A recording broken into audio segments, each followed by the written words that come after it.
Hello, welcome to Painted Haint. I am your host, Adri Hayes, and let's address the elephant in the room. First of all, this video is coming out late.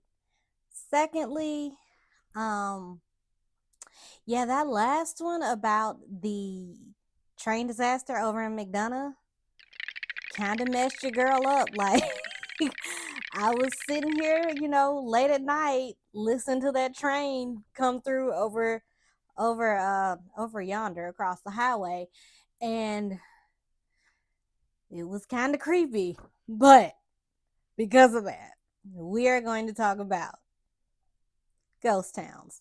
Not towns full of ghosts, but towns that were boom towns and then they just later dazed off the planet. And we'll actually get into why these two towns that we're going to cover became that way.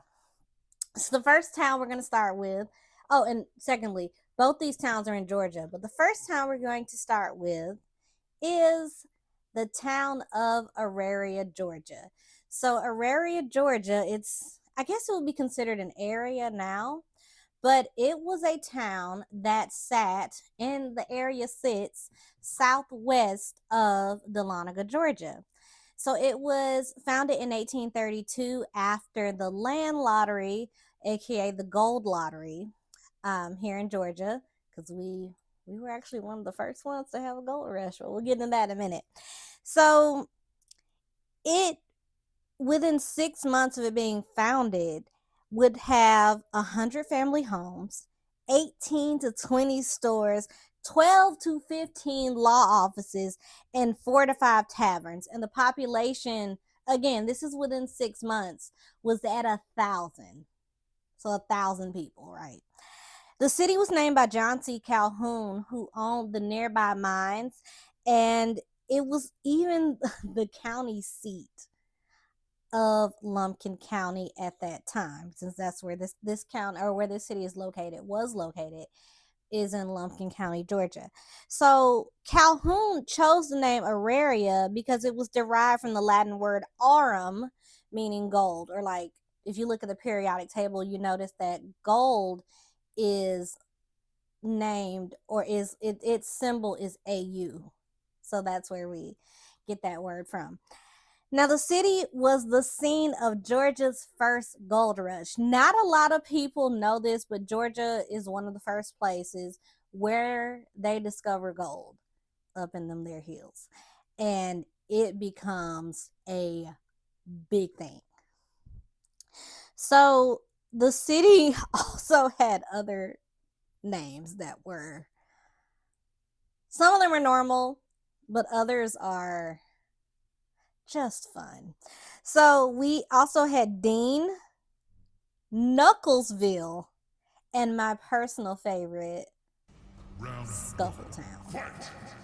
I read that and I was just like, like I said, that's crazy. Scuffletown. So the name Dean, so the first name that I mentioned, came from William Dean, who built a cabin between the Chastity and Etowah rivers in the area. Now, okay, where Knucklesville came from is not, I thought it was connected to Scuffletown, but no, it's not.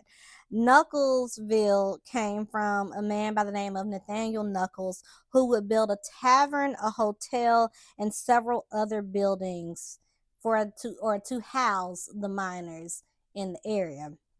So between 1829 and 1839, so a 10-year span, $20 million in gold were mined in Cherokee County, or were mined in that county.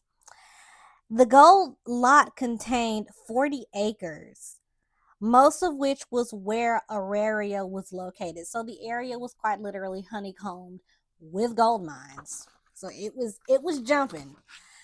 So the decline.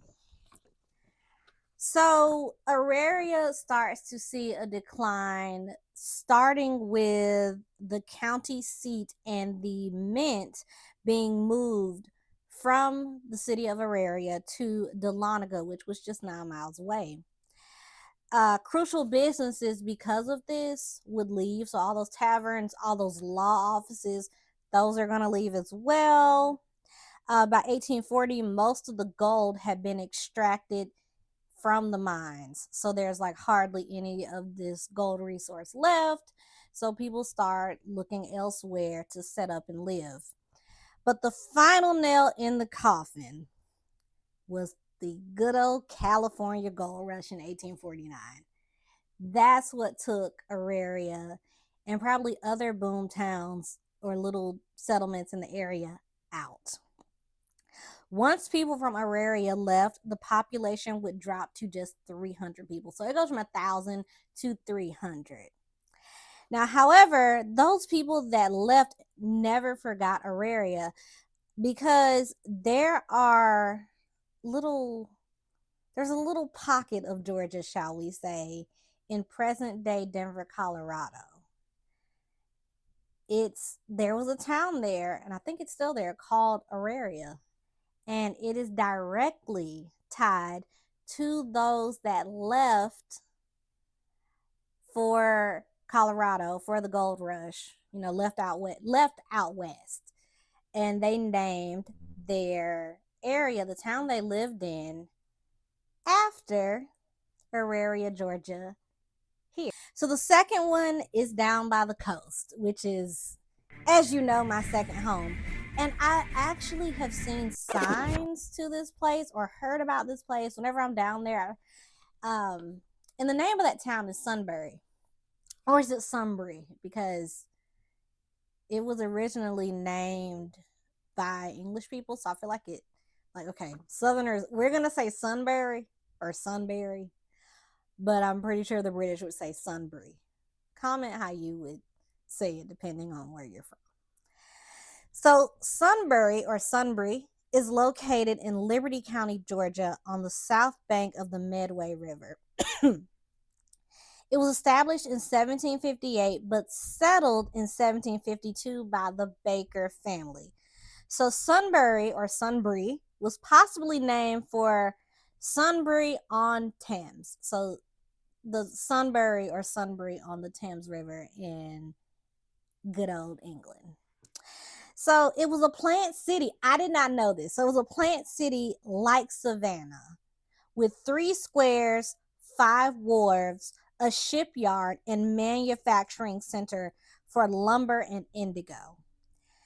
It became an important seaport for the province of Georgia because of all of the wharves and the fact that there's indigo processing going on, as well as, lumber, because believe it or not, Georgia is also known for having a very good lumber source, like a very, very good lumber yards. So, Gone with the Wind was not BSing on that. But it was rivaled by the nearby city of Savannah. And by nearby, I think it's 90 miles or more from Savannah. But it was still, they were still like scuffling for the, I guess, who's going to be the top port city.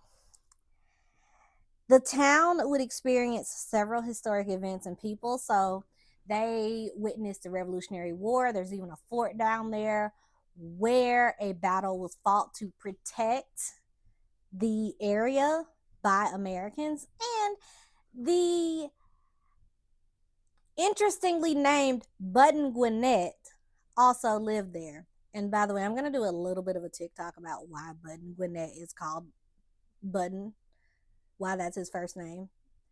Spoiler alert, it was not a nickname. But so Button Gwinnett lives there. They witnessed the Revolutionary War. However, the British would capture and burn the city. So all that fighting was kind of for nothing. And this is where the decline starts. It starts after the Revolutionary War. So the town struggled to rebuild following the war.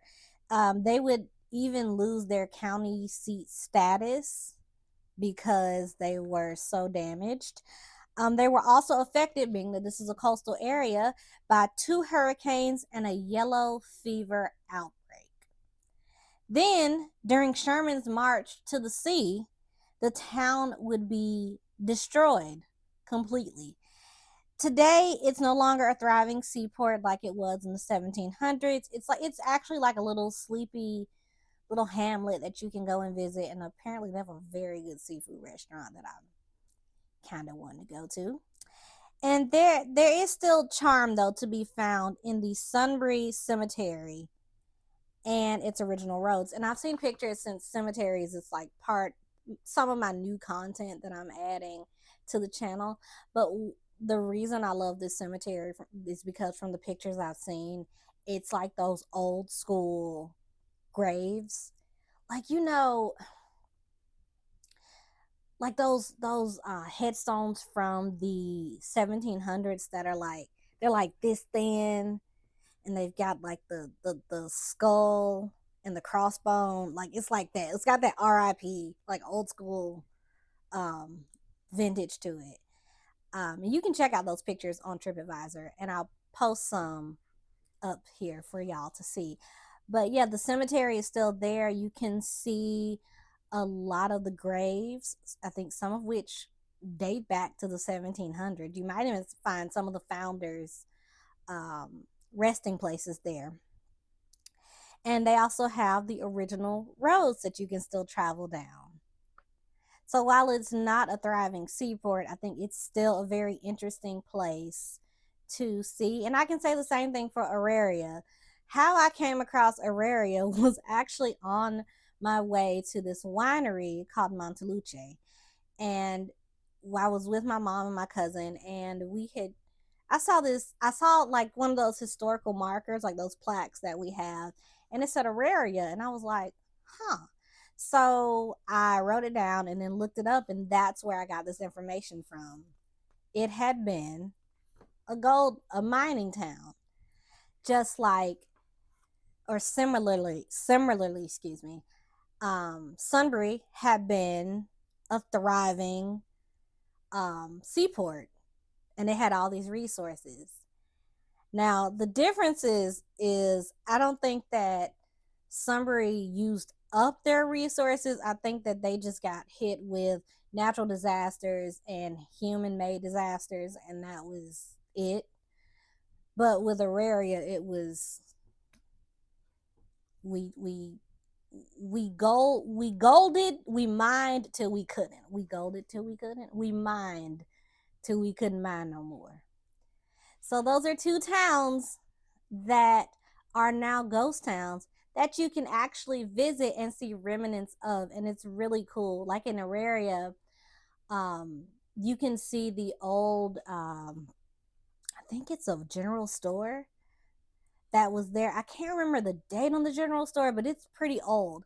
And what I love is that it's in a state of arrested decay, but like it's still cool, like it's still there, which is kind of a rarity in the South, being that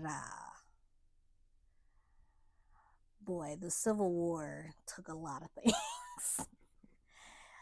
If you know about Atlanta, the Civil War, Sherman them and the Yankees steamrolled Atlanta. So they also steamrolled those areas too. That's one thing I left out with Auraria is what was left of that area was kind of taken out during the Civil War.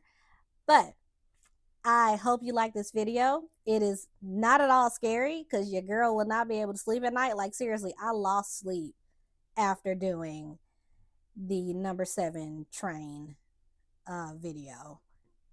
So this is not a scary video. This is a lighthearted one. Next month, we might get into something scary. We're going to talk about this well-known forest in Romania.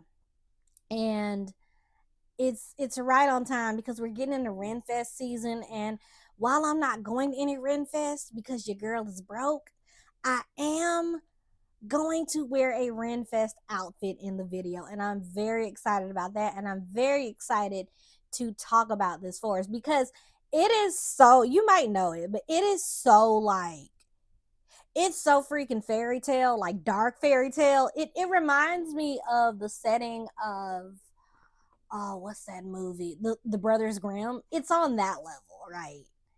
So yeah, I think you're gonna like it. I mean, I know I am, but I hope you like it as well. So I will see you all then.